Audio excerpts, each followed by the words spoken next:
On November 22, 2006, a catastrophic explosion and fire destroyed a manufacturing facility in Danvers, Massachusetts. The blast injured 10 people, damaged or destroyed 24 homes and 6 businesses, and shattered windows up to 2 miles away. The explosion launched debris, toppled walls, and leveled parts of the surrounding community, displacing 77 families.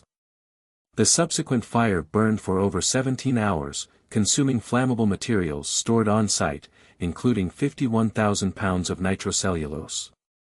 What happened? On November 21, 2006, workers at the facility prepared a 2,000-gallon batch of ink vehicle in Mix Tank 3, a process involving dissolving resin in a heated mixture of heptane and alcohol.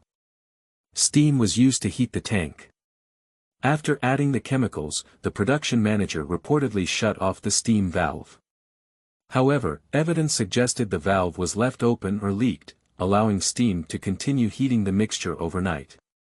At evening, without active monitoring or alarms, the mixture in Mix Tank 3 overheated.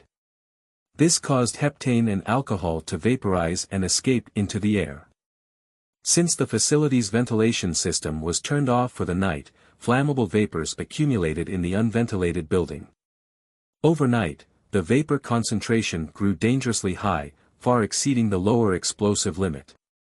The lack of containment, alarms, or detection systems allowed this hazardous condition to persist undetected. At 2:46 a.m., the accumulated flammable vapor found an ignition source, likely from static electricity or equipment within the facility. The resulting explosion obliterated the building, triggered a massive fire, and launched debris across the community. Walls and windows of nearby homes and businesses were shattered, displacing dozens of families.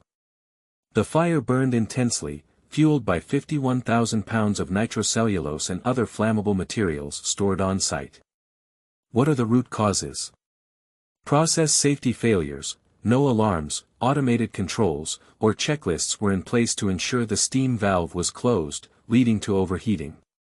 Inadequate ventilation. The facility's ventilation system was turned off at night, allowing flammable vapors to accumulate to dangerous levels. Poor hazard awareness. Management failed to conduct a process hazard analysis or implement safeguards for handling large quantities of flammable liquids in unsealed tanks. Key lessons and mitigations.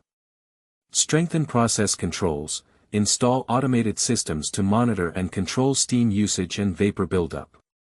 Ensure adequate ventilation. Operate ventilation systems continuously in areas with flammable materials to prevent vapor accumulation. Conduct hazard analyses. Perform regular process hazard reviews and address risks identified during analyses. Improve safety culture. Provide comprehensive training to workers and establish strict operating procedures for handling hazardous materials. Thank you for watching.